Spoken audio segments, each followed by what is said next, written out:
Bienvenue à tous dans cette nouvelle vidéo. On se retrouve pour une nouvelle analyse sur les Pokémon de la troisième génération. Et cette fois-ci, on va parler de Camerupt. Camerupt, la fameuse vache volcanique, on va l'appeler comme ça. Assez marrant ce Pokémon, hein. Quand je l'ai vu la première fois, je pense que beaucoup s'interpellent, hein, de la morphologie de ce Pokémon. Mais on va voir ce que ça donne du coup. Alors, c'est un Pokémon de type Feu et Sol, c'est l'évolution de Chamallow. Feu et Sol, pour le coup, un type que l'on connaît évidemment avec Primo Groudon, hein, et c'est exactement le même double type. Alors, Feu et Sol, défensivement, c'est un peu dur parce que malgré les résistances, alors il en a quand même 5 et l'immunité électrique, donc il y a quand même des résistances intéressantes avec la résistance Feu, Fée, Insectes aussi à demi-tour, l'immunité électrique du coup forcément, et les résistances poison et acier, donc avec le type fée notamment ça peut être pas mal. Mais à côté on note aussi la double faiblesse au type eau qui est extrêmement gênante, et ce n'est pas Primo Groudon pour avoir le talent qui nous à ça évidemment. Et le type eau est très présent, c'est le type le plus présent du jeu, et les Rains n'en parlons pas.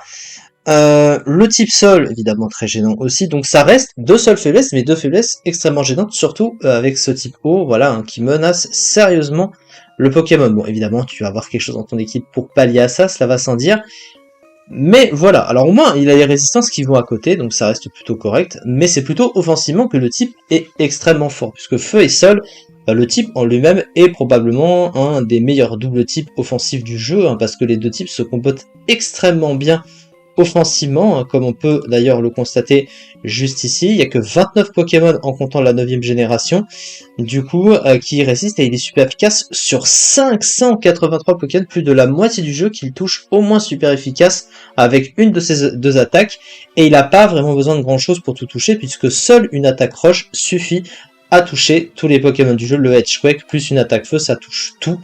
Voilà, hein, donc c'est quand même plutôt pas mal. Donc le Pokémon est quand même, ouais, quand même très intéressant à ce niveau-là avec ce type.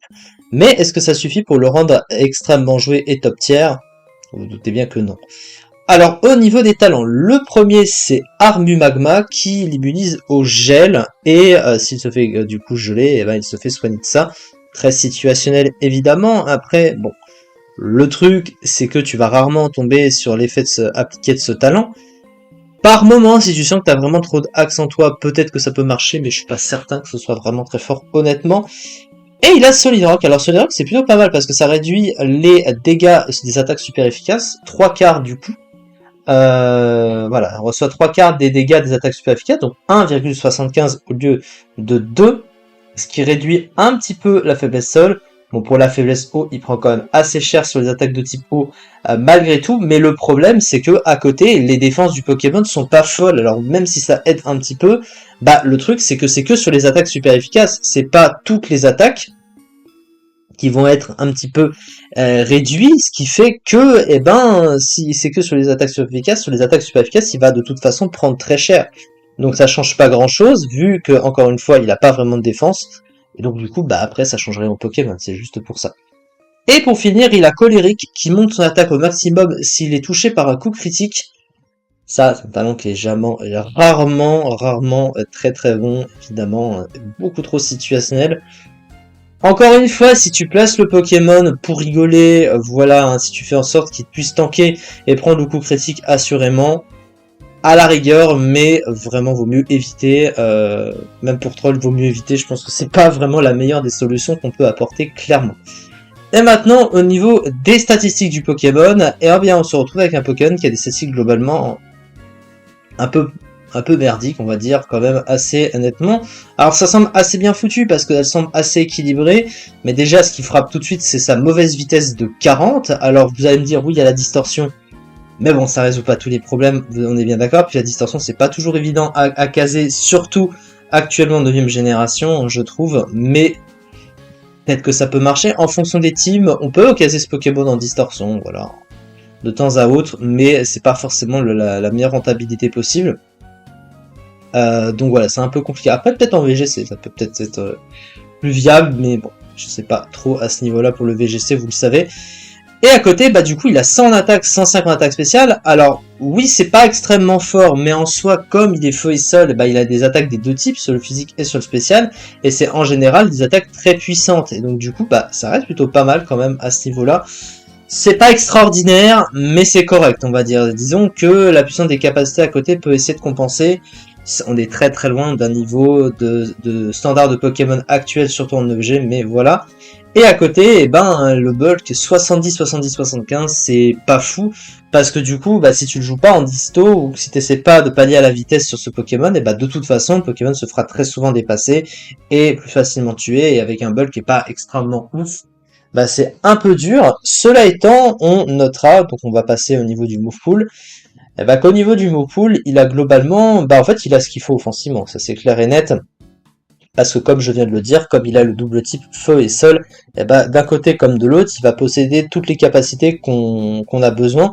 Et l'avantage d'avoir un Pokémon avec ce double type offensif, c'est que en fait, c'est vraiment parmi les stabs rêvés en fait que tu voudrais avoir sur un Pokémon, parce que tu sais forcément que tu vas avoir les attaques qui vont avec. Et du coup, bah lui, sur le physique comme sur le spécial, il est plutôt pas mal. Il possède donc sur le physique aussi Hit Crash. Donc Hit Crash, donc je sais pas, il doit avoir un petit poids quand même. Alors combien est-ce qu'il pèse ce Pokémon?